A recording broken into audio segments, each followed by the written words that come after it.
Why does the Zodiac make me so tired?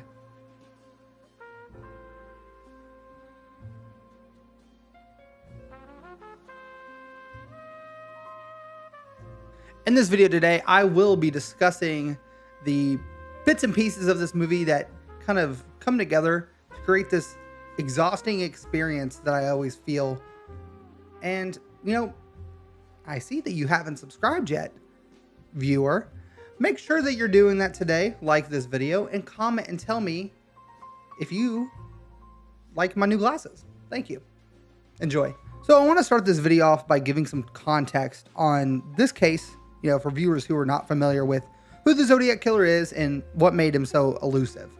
The Zodiac Killer is an unidentified serial killer who operated in Northern California during the late 1960s and early 1970s. This killer is linked to at least 5 murders, but some have suspected that there may have been at least 50. The Zodiac Killer's pattern initially was just involving couples that were parked at secluded areas, lakes, and Lover's Lane type areas. But after, some time and obviously following the themes of him being elusive, he would end up changing his pattern in the 4th case when he killed a taxi cab driver after a little ride across town. His kills would also never really follow a pattern as to when he would kill somebody. And on top of this confusing kill pattern, a mysterious persona of the killer would soon emerge from his killings through taunting letters and ciphers that he would send to various media outlets as well as police departments in the area, each signed with a distinctive crosshair symbol. These factors made it impossible for the police to track down this perpetrator, and there were also factors that made it difficult to capture him that were caused by the police officers themselves, like not sharing up-to-date information with other agencies in the area.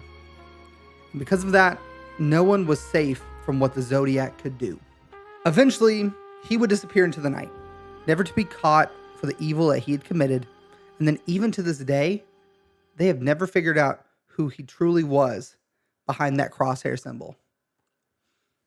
Now with that out of the way, let's get into why this movie makes me so sleepy. Starting with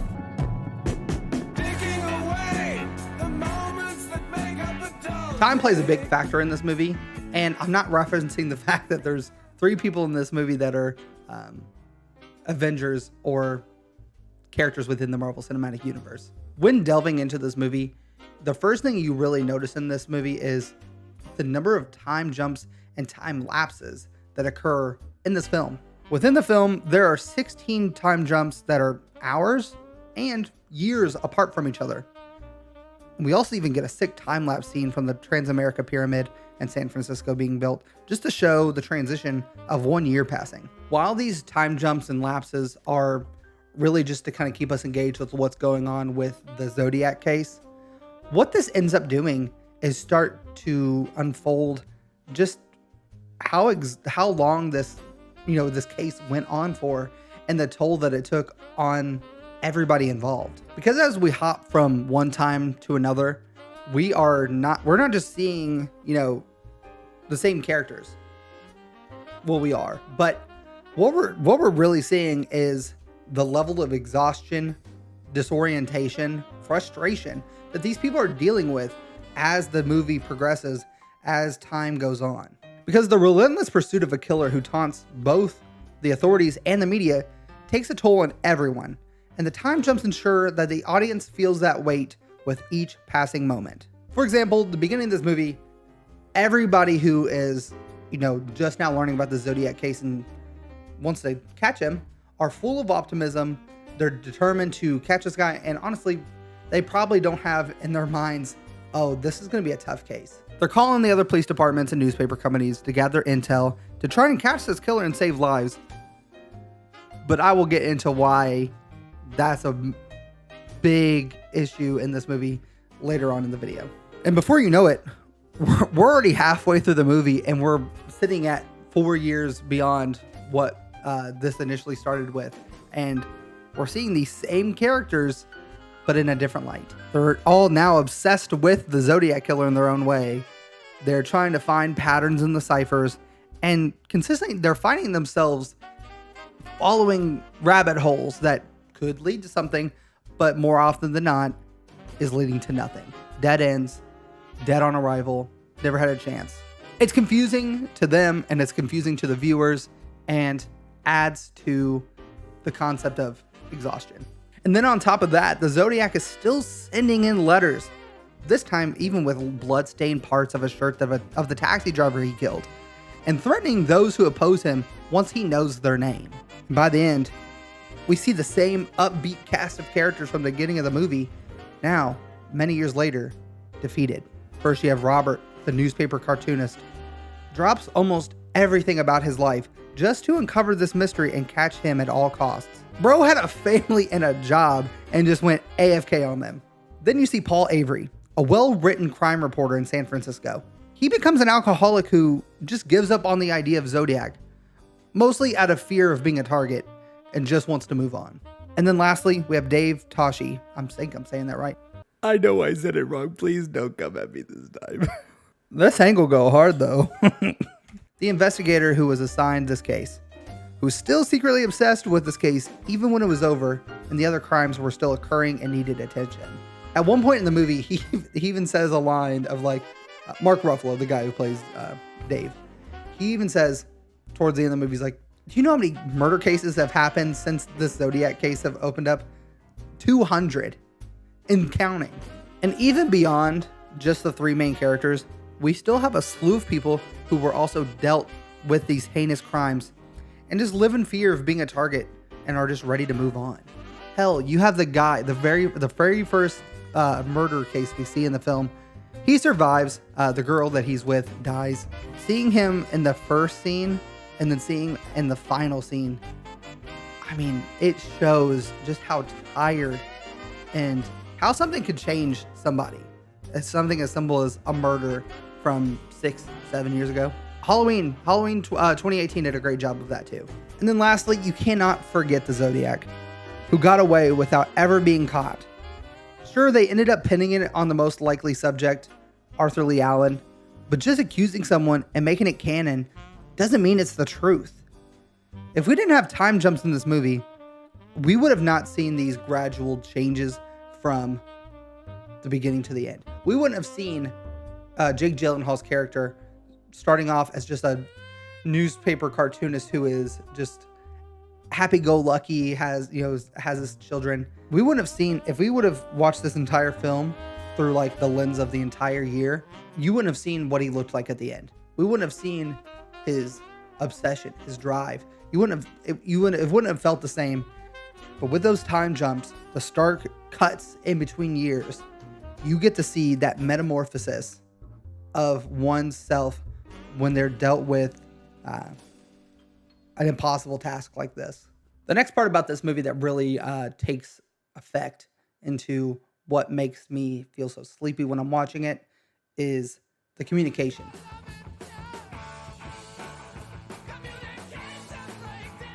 You know, communicating, talking, conversing. These words have meaning when you need information and you need it like right away, when it's urgent and there's not much time to handle it.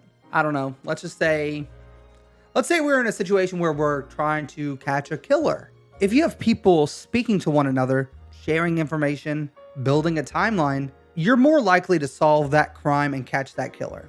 But if we're all holding our cards and not taking a step back to look at everything and be a team player, it makes it a lot more difficult to do that job. And this is what this is the biggest thing of, like, this is beyond the movie. Obviously, David Fincher really showed us what this timeline was like. But gosh, this movie wouldn't have been the way it was if it had not been for better communication. In Zodiac, the conversations between various forces involved in solving the case become a crucial element in conveying the frustration and communication, lack thereof, that plagued the real-life Zodiac investigation. The film showcases the tangled web of the red tape, any kind of struggles that law enforcement and media outlets would have had, and they do this through the conversations they have with each other. Because what ends up happening is you have a lot of like quick cuts between the various characters in the film, and it's all just filled with nonsense. Every time a conversation's happening, there's new information that's getting thrown into the movie that either somebody should have known or changes the complete entire course of the case. And then on top of that, you have characters that are often speaking over each other, creating, voices in the film that honestly mirror the chaos of the case. And then, like I had said earlier, everybody feels like they have a piece of the puzzle, but nobody's willing to give that piece to anybody else in order to solve it. They instead are just more focused about getting the bigger piece of the pie.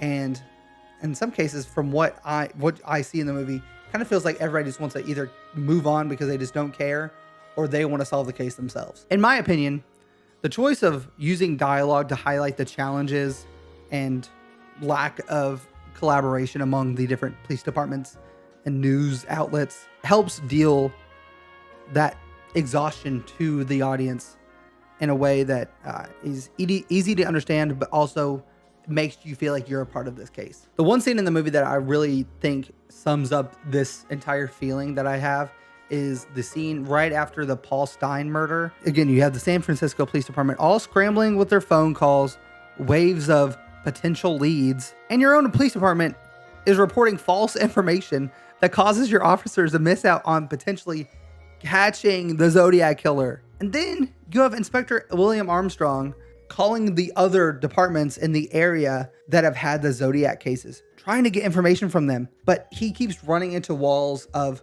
well, we don't have this, and why weren't we involved in the Paul Stein case? Again, holding your cards up, not being willing to collaborate, communicate. And because of that, we're just like missing out on like potentially breaking the case and catching the killer. This film also is really good at like showing the struggle between police and the news. It's just a constant power struggle of of the news wanting to have information and be the ones that can report that, while the police are also trying to keep it down low, trying not to cause panic amongst the city. But then you have that wild card factor of the Zodiac pressuring the news to post stuff into their paper, or else, hey, I'm gonna kill more people.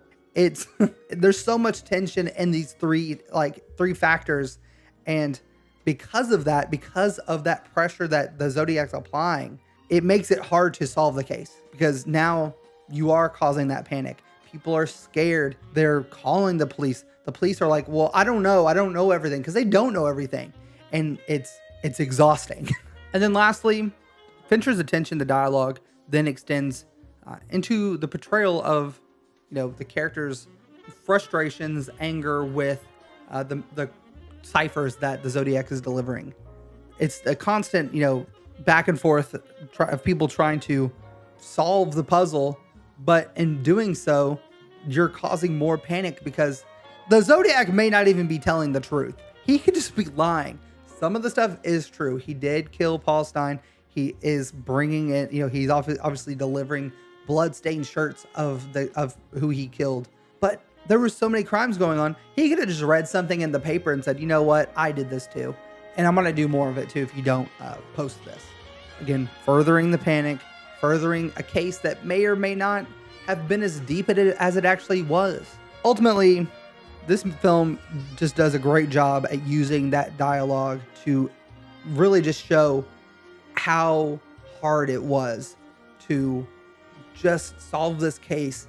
And it really shows the real life struggles that the investigators, that the news, that even just the citizens of California were dealing with at this time. It all plays a factor into being able to create this world, that this time period that the Zodiac killer was involved in, and allowing us to see exactly how frustrating it was to have to deal with a case like this.